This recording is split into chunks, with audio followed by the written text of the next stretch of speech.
اللہم صلی علی سیدنا و مولانا محمد معدن الجود والکرم والہ وبارک وسلم۔ حضرت انس بن مالک رضی اللہ تعالیٰ عنہ ارشاد فرماتے ہیں،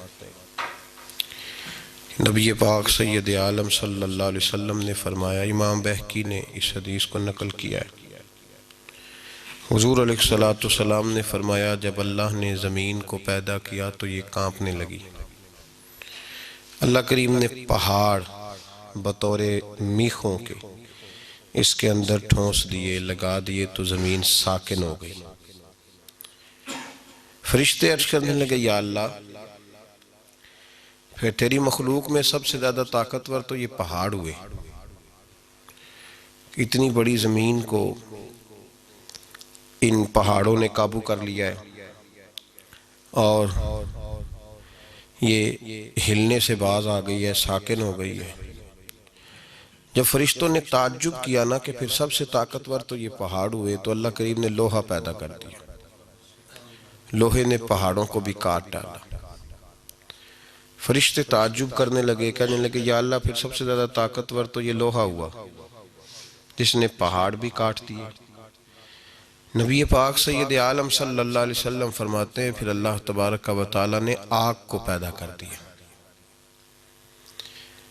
آگ نے لوہے کو پگھلا دیا۔ فرشتے پھر تعجب کرنے لگے کہ لگتا ہے آگ ہی سب سے زیادہ طاقتور چیز ہے، لوہے کو بھی پگھلا دیا۔ رب تبارک و تعالیٰ نے پانی پیدا کر دیا، اس نے آگ بھی ٹھنڈی کر دی۔ فرشتے کہنے لگے، لگتا ہے سب سے طاقتور یہ پانی ہی ہے، تو اللہ کریم نے ہوائیں پیدا کر دی جو پانی کا رخ پھیرنا شروع ہو گئے۔ فرشتے اب ٹھہر گئے، پریشان ہو گئے، عرض کرنے لگے، یا اللہ، تو ہی بتا تیری مخلوق میں سب سے زیادہ طاقتور کون ہے؟ تو نبی پاک علیہ السلام نے فرمایا، رب کریم فرمانے لگے، اے میرے فرشتوں، میری مخلوق میں سب سے زیادہ طاقتور وہ شخص ہے، وہ مسلمان ہے جو سیدھے ہاتھ سے صدقہ دیتا ہے پر الٹے کو پتہ نہیں چلنے دیتا، وہ سب سے زیادہ طاقتور بننے والا۔ اگر کوئی آدمی ارادہ کرے نا کہ میں طاقتور بنوں، تو وہ اپنی نیکیاں چھپانی شروع کرے۔ وہ اگر بھلائی کے کام کرے تو ان پہ پردہ ڈالنا شروع کرے، وہ سب سے زیادہ طاقتور بن جائے گا۔ اور سب سے زیادہ کمزور کون شخص ہوگا؟ جو نیکی کرے اور اس کو ظاہر کر دے، جو کسی کے حق میں کوئی خیر کا فیصلہ کرے پھر وہ بتاتا پھرے، پھر وہ سناتا پھرے۔ طاقتور بننے کے لیے نسخہ جو نبی پاک علیہ السلام نے فرمایا، سب کی خواہش ہوتی ہے نا لوگوں کی ہم طاقتور بن جائیں، ہم ایسے لوگ بن جائیں جن کی کوئی مثال نہ ہو، جنہیں کوئی گرا نہ سکے۔ تو محبوب علیہ السلام نے فرمایا، مخلص بن جاؤ، طاقتور بن جاؤ گے، ریاکار بنو گے تو کمزور رہ جاؤ گے۔ تصنع جو ہے نا، بناوٹ، ریاکاری، جلدی سے جلدی نیکی کر کے اس کو ظاہر کرنا۔ صوفیاء یہ کہتے ہیں کہ تو نے سوچنا بھی نہیں کہ میں نے نیکی کی ہے، سوچنا بھی نہیں، نیکی کر کے تو بھول جا، ہاں گناہ کر کے یاد رکھ، اور کوشش کر کے تیرا وہ گناہ تو اتنی کثرت سے توبہ کرے کہ تیرا رب تجھے معاف فرما دے۔ نیکی کر تو اس کو چھپا، اس کو ظاہر نہ کر، اس کا اعلان نہ کر، اس پر توجہ کر۔ تو میرے عزیز یہ یاد رکھیں، اگر طاقتور بننا ہے تو اس کے لیے نیکیاں چھپانی ہو۔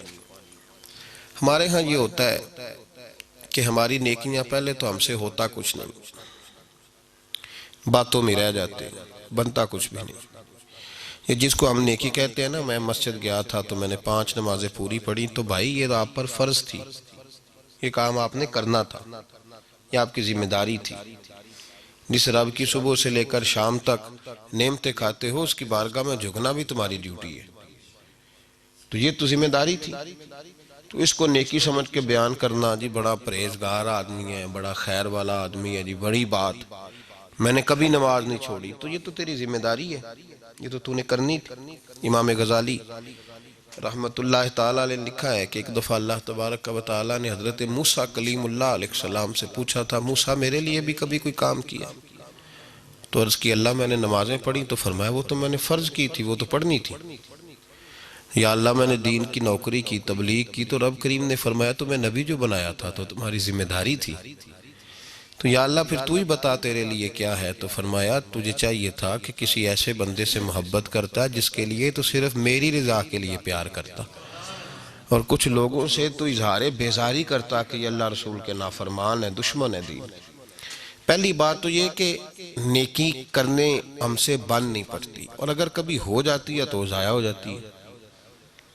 جب بتا دیا، جب دکھلا دیا، جب سنا دیا، جب تذکرہ کر دیا، نیکی ایک ذخیرہ ہے، اور یہ وہ والا ذخیرہ ہے کہ جب تک اس پر لوگوں کی نظر نہیں پڑے گی یہ محفوظ رہے گی، اور جب نظر پڑ جائے گی پھر یہ محفوظ نہیں رہے گی۔ دیکھیں نا ہمارے پاس جو مال ہم نے تھوڑا سا رکھا ہوتا ہے بچا کر مشکلات کے لیے، لوگ اپنی اولادوں سے بھی محفوظ رکھتے ہیں، سائیڈ پہ رکھتے ہیں، لوگوں کو پتہ نہ چلے، پتہ چل جائے تو لوگ مطالبہ کرتے ہیں۔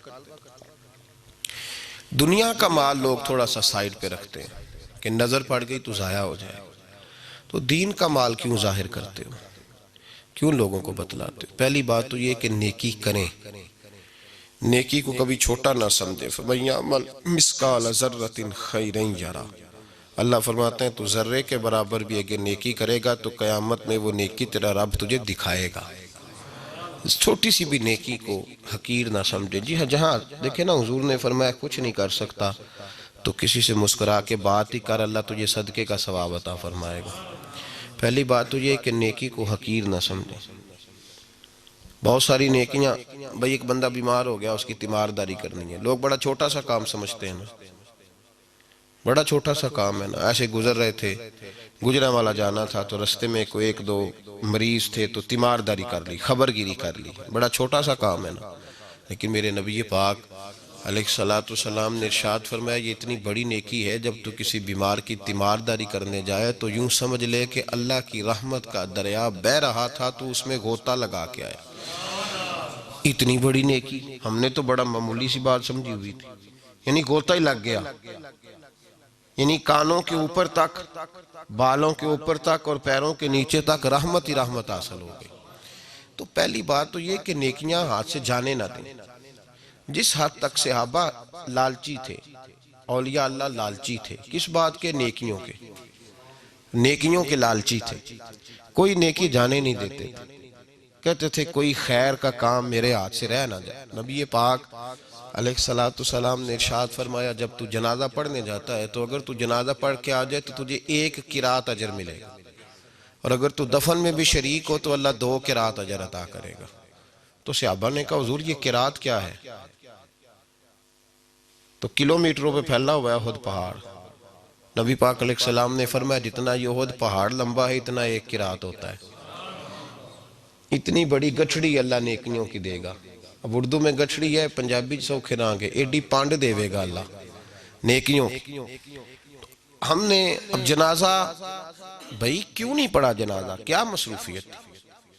نیکی کو چھوٹا سمجھ لیا۔ نیکی کو کبھی حقیر نہ سمجھے، نہ کبھی گناہ کو چھوٹا سمجھے۔ اعلیٰ حضرت فاضل بریلوی رحمت اللہ تعالیٰ علیہ سے کسی نے کہا حضور صغیرہ اور کبیرہ گناہ کیا ہوتا ہے؟ فرمانے لگے گناہ تو گناہ ہی ہوتا ہے۔ چلیں شریعت نے اس کے 2 درجے بیان کر دیے، لیکن فرمایا یہ نہ سمجھو کہ گناہ ہو رہا ہے، یہ سمجھو نافرمانی کس کی ہو رہی ہے۔ جس کی نافرمانی ہو رہی ہے وہ بہت بڑا ہے۔ اور آپ نے لکھا ہے کہ جو منافق ہوتا ہے وہ گناہ کو ہلکا جانتا ہے، کہتے ہیں کیا ہو گیا، کیا بات ہو گئی، ذرا میں نے کسی بندے کا دل ہی توڑا ہے نا، ذرا ترش بات ہی کی ہے نا، ذرا تھوڑی سی بھبتی کسی ہے نا۔ اور اگر مومن ناراض ہو گیا، نہ نیکی کو چھوٹا جانو اور نہ گناہ کو۔ اگر مومن ناراض ہو گیا، بھبتی تو کسی تھی، ذرا تھوڑا سا طنز ہی کیا تھا۔ حضور نے فرمایا من اذا مسلمن فقد اذانی، جس نے میرے مسلمان کو تکلیف دی اس نے مجھے تکلیف دی، اور جس نے مجھے تکلیف دی اس نے میرے رب کو تکلیف دی۔ تو نے وہ جو چھوٹا سا کام سمجھا تھا وہ تو بہت بڑا ہو گیا، بہت بڑا ہو گیا۔ اس لیے امام غزالی رحمت اللہ علیہ فرمایا کرتے تھے بعض لوگوں کا گناہ تو صغیرہ ہوتا ہی نہیں، بعض لوگوں کا گناہ صغیرہ ہوتا ہی نہیں۔ فرماتے ہیں جب کوئی کسی جگہ پہ منصب پہ فائز ہو تو اس کا گناہ صغیرہ نہیں رہتا، والد کا اور دادے کا گناہ صغیرہ نہیں، اس لیے کہ اس کے بچے پاس تھے، پوتے پاس تھے، نواسے پاس تھے، انہیں سیکھنا تھا۔ اور پھر امام غزالی فرماتے ہیں عالم کا گناہ صغیرہ ہوتا ہی نہیں، اس کی چھوٹی سی غلطی بھی کبیرہ ہی لکھی جاتی ہے۔ اس کو تو پتا تھا، اس کو تو خبر تھی، تو جانتا تھا، تجھے تو باریکیوں کا پتا تھا، شعور کی دولت، اس کا چھوٹا گناہ بھی بڑا لکھا جاتا ہے۔ اسی لیے تو نبی پاک صلی اللہ علیہ وسلم نے فرمایا قیامت میں جس آدمی کو سب سے پہلے دوزخ میں ڈالا جائے گا اور جس کو دوزخ کا ایندھن بنایا جائے گا وہ عالم ہوگا، اسے ایندھن بنا، جانتا تھا، پتا تھا، اتنے سینے چھوڑ کے تیرے سینے میں دین کا علم دیا، تو نے خبر ہی نہیں کی، تو نے توجہ ہی نہیں کی، انہیں توجہ ہی نہیں کی کہ تجھے اللہ نے شعور دیا، چھوٹی چھوٹی غلطیاں کیوں کی، تیری ذمہ داری زیادہ تھی۔ پھر اعلیٰ حضرت فرماتے ہیں مفت پالا تھا، کبھی کام کی عادت نہ پڑی، اب عمل پوچھتے ہیں ہائے نکمہ تیرا، اور پھر عرض کرتے ہیں رضا سے تو کیا حساب لے گا، رضا بھی کسی حساب میں۔ پہلی بات یہ ہے کہ نیکی کو حقیر نہیں سمجھیں، نیکی کو نیکی سمجھیں، چھوٹی نہ جانیں۔ اسلام نے نیکی کو اتنی وسعت دے دی کہ فرمایا تو کسی بوڑھے کو اگر سڑک بھی پار کرا دے گا تو اللہ تجھے پھر بھی صدقے کا ثواب عطا فرمائے گا۔ نیکی کو نیکی سمجھ کے کریں، پھر نیکی کو چھپائیں، اس کو ظاہر نہیں کریں، اس کو چھپائیں۔ جب نیکی ظاہر ہو جاتی ہے نا تو پھر وہ نبی پاک علیہ السلام نے فرمایا بہت بڑے بڑے نیکوکار اس کی بارگاہ میں آئیں گے، نیکوکار، بڑے بڑے جن کے جلسے ہوئے، جن کی بڑی شہرتیں ہوئی، لوگوں نے انہیں بڑا کچھ سمجھا اور بڑے ان کے تذکرے ہوئے، اور وہ بھی ذکر کرتے رہے کہ فلاں بھی ملا تھا، میری تعریف کر رہا تھا، فلاں بھی ملا تھا۔ تو فرمایا وہ جب اللہ کی بارگاہ میں جائیں گے تو ان کے پاس پہاڑ ہوں گے نیکیوں کے، تو اللہ فرمائے گا جاؤ اس سے جا کے اجر لو جس کو دکھانے کے لیے نیکی کرتے، میرے لیے تو کی نہیں، لوگوں کے لیے کرتے رہے۔ تو نیکی ضائع ہو جاتی ہے جب اس کا دکھاوا ہوتا ہے۔ طاقتور مومن وہ ہوتا ہے جس کے اندر اخلاص ہوتا ہے، جس کی نیکیاں چھپی ہوئی ہوتی ہیں۔ اعمال کو چھپائیں۔ ہمارے بزرگوں کا یہ طریقہ رہا کہ وہ خیر کا کام کرتے تھے تو کوشش کرتے تھے۔ کسی کو حضرت عبداللہ بن مبارک رحمۃ اللہ علیہ بڑی عجیب بات کرتے تھے، فرماتے میرا دل کرتا ہے، بڑی عجیب بات ہے، اللہ اکبر، فرماتے میرا دل کرتا ہے کہ میری نیکیاں کرامن کاتبین کو بھی پتہ نہ چلے، میرا دل کرتا ہے میں رہوں اور میرا رب رہے، تیسرا نہ کو بیچ میں آئے، کرامن کاتبین کو بھی پتہ نہ چلے، میں جب اس کی بارگاہ ناز میں پہنچوں تو میرا اور میرے مالک کا راز ہو، تیسرا شریک کوئی نہ ہو، بس میرا دل چاہتا ہے۔ دیکھیے نا امام زین العابدین رضی اللہ تعالیٰ عنہ پشت پر موٹے موٹے داغ تھے، جب آپ کو غسل دینے کے لیے تختے پہ لٹایا گیا نا، موٹے موٹے داغ، بہت مزدوری کرنے والے آدمی کو داغ پڑتے ہیں، ایک دو تین دفعہ کام کرنے والے کو داغ نہیں پڑتے۔ یہ جو پیچھے کمر تھی نا اس پہ موٹے موٹے دھبے تھے، آپ کے صاحبزادے سے لوگوں نے کہا کہ اتنے موٹے دھبے، تو فرمانے لگے میرے والد گرامی حضرت مولا علی کے پوتے، حضرت سیدہ فاطمہ الزہرا کے پوتے امام حسین کے صاحبزادے رضوان اللہ تعالی علیہ مجمعین، اپنی پشت پہ نا اناج کی بوریاں رکھ کے تو غریبوں کے گھروں میں پہنچا کے آیا کرتے تھے، اور روزانہ جاتے تھے، اور ایک گھر میں نہیں کئی گھروں میں جاتے تھے، اور جب دنیا مکمل سو جاتی تو تب جاتے تھے۔ تب فوری طور پہ لوگوں کو شکوہ ہوا کہ آپ جوان آدمی تھے، آپ خود کیوں نہیں گئے، بوڑھے باپ کو بھیجا؟ تو امام زین العابدین کے صاحبزادے فرمانے لگے میں عرض کرتا تھا ابا جی مجھے دے دیں، میں چھوڑ آتا ہوں، تو فرماتے تھے جب تجھے دوں گا تو پھر اس غریب کا نام بھی تجھے بتانا پڑے گا، تو میں چاہتا ہوں کہ میرا اور اس بندے کا راز رہے، اگر اس کو بغیر بتائے بھی کام چلے تو پھر بھی ٹھیک ہے۔ تو بھائی یاد رکھیں نیکی طاقتور اس وقت ہوتی ہے، بہت ساری چھوٹی چھوٹی نیکیاں بندے کو بخشوا دیں گی قیامت میں، اللہ کی رحمت کا بہانہ بن جائیں گی، لیکن شرط یہ ہے کہ طاقت والی نیکی ہو، اس کے اندر قوت ہو۔ یہ جو ہمارا سٹائل ہے نا، اگر امانت داری کی تو وہ بتا دی، آج ایک بندہ آیا تھا، اس نے مجھے بڑی آفر کی، پر میں نے کہا نام ہے دیانت دار۔ کس کے لیے دیانت داری کی؟ بندوں کے لیے؟ وہ اللہ کے لیے کی تو اس کو ذکر کرنے کی کیا ضرورت تھی؟ اس کے تذکرے کا کیا مطلب تھا؟ جب آپ نے کوئی خیر کا کام کیا تو جس کے لیے کیا وہ تو جانتا ہے، اس کا تذکرہ نہیں کریں۔ یہ جو شہرتیں ہوتی ہیں، یہ جو تذکرے ہوتے ہیں، یہ کئی دفعہ کچھ لوگوں کے بہت زیادہ ہوتے ہیں، پھر وہ مٹتے ہیں۔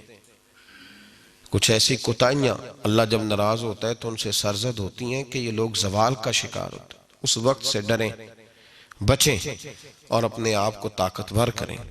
نبی کریم سید عالم نور مجسم شفیع معظم صلی اللہ تعالی علیہ وسلم سے قبل 1,24,000 کم و بیش انبیاء آئے۔ آپ کو چند لوگوں کے نام کتابوں میں ملیں گے، کدھر گئے باقی؟ چند نبیوں کے نام، اس لیے کہ انہوں نے کام کیا ہے، نام نہیں بنایا، ڈیوٹی کی، اپنی ڈیوٹی کر کے چلے گئے۔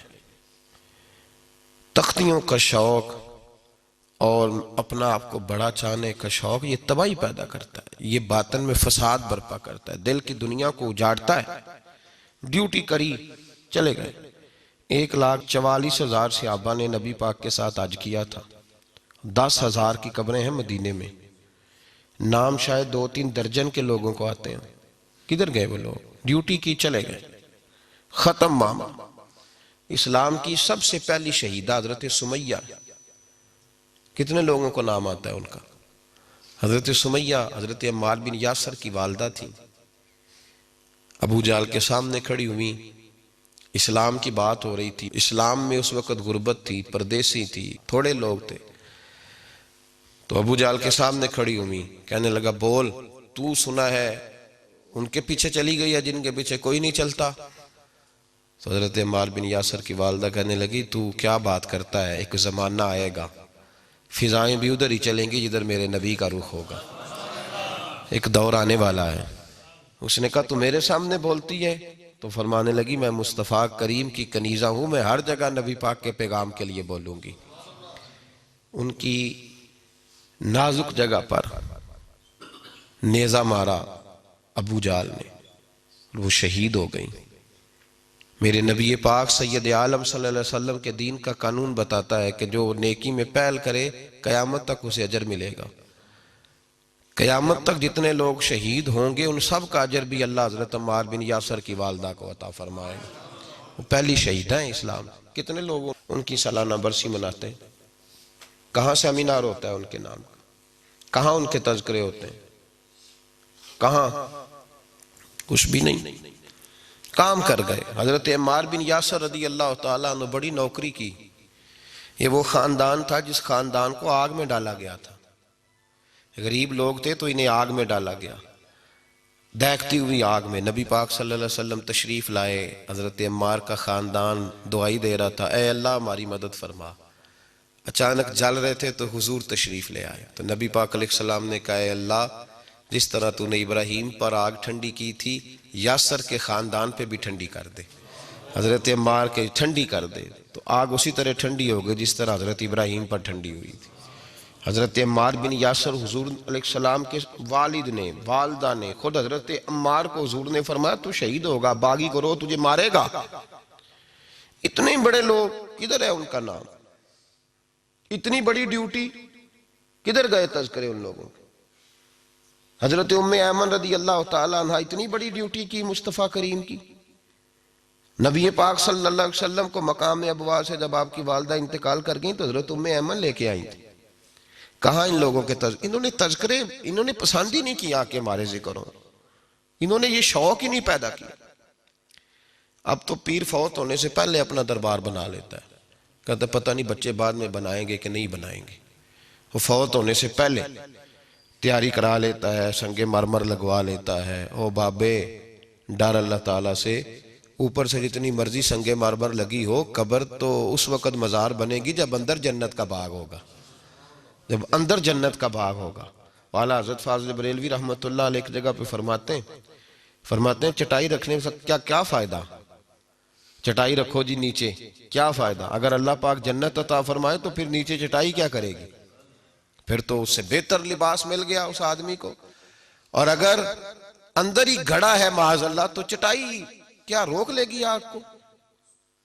حضرت ابو بکر صدیق رضی اللہ تعالیٰ عنہ کے انتقال کا وقت آیا تو آپ حضرت عائشہ صدیقہ سے کہنے لگے بیٹا مجھے نیا کپڑا خرید کے کفن نہ دینا،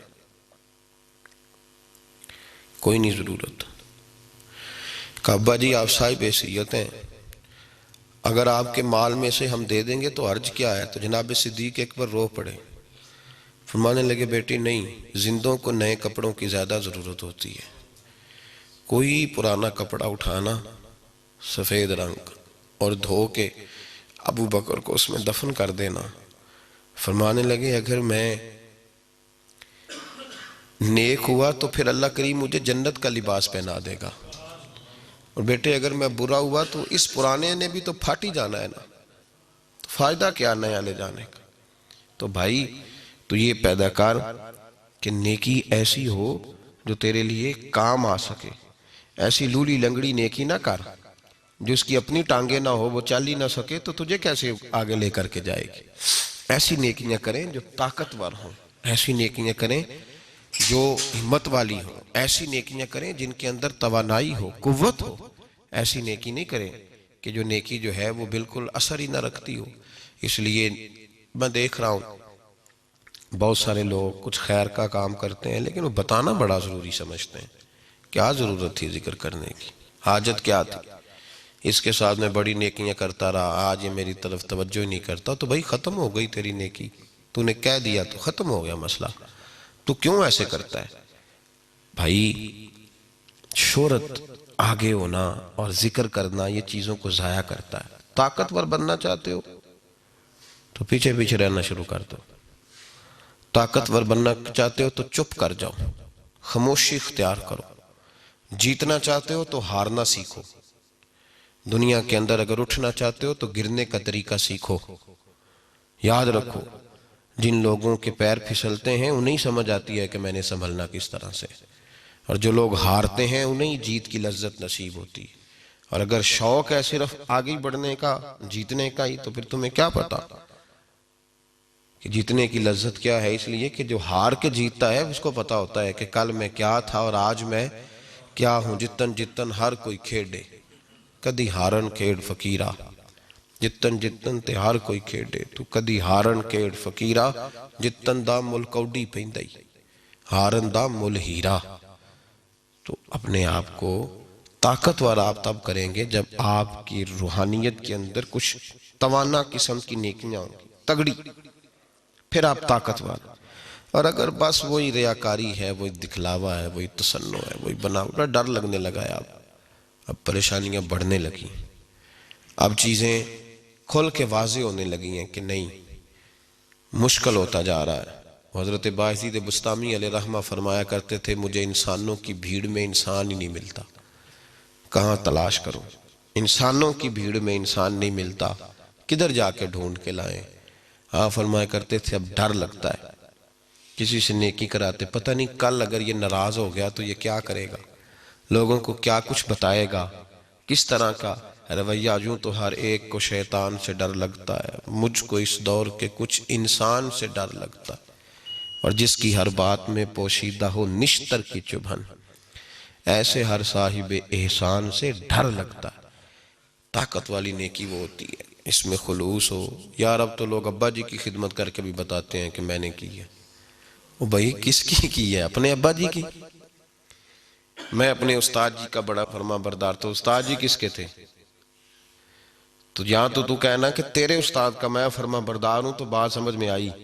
اپنے ہی استاد کی فرما برداری کر کے تو بتا رہا ہے جس نے تجھے انسان بنا دیا، اس کی تو ذکر کر رہا ہے۔ میں اپنے شیخ کی بڑی نوکری، میں جی وہیں ہوتا ہوں حضرت صاحب کے پاس۔ حضرت صاحب کس کے؟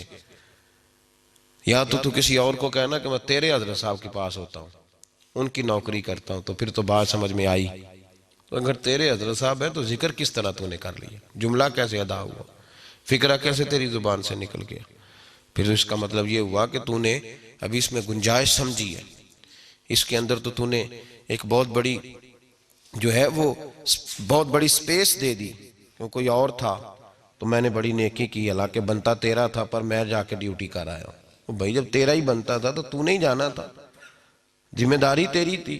اس لیے اپنے اپنے حصے کی ڈیوٹی کریں، لیکن طاقت والی نیکی کریں، کمزور نیکی نہ کریں، کمزور نیکیاں نہ کریں۔ ہماری نیکیاں ہیں صحیح، کچھ ٹوٹی پھوٹی پر کمزور بڑی ہیں، بالوں پر نہیں ہیں، خوبصورت نہیں ہیں، ان کو مضبوط کریں۔ اس کا طریقہ یہ ہے خلوص پیدا کریں۔ اللہ کریم سمجھنے کی توفیق عطا فرمائے۔ آخر دعویٰ یعنی الحمدللہ رب العالمین۔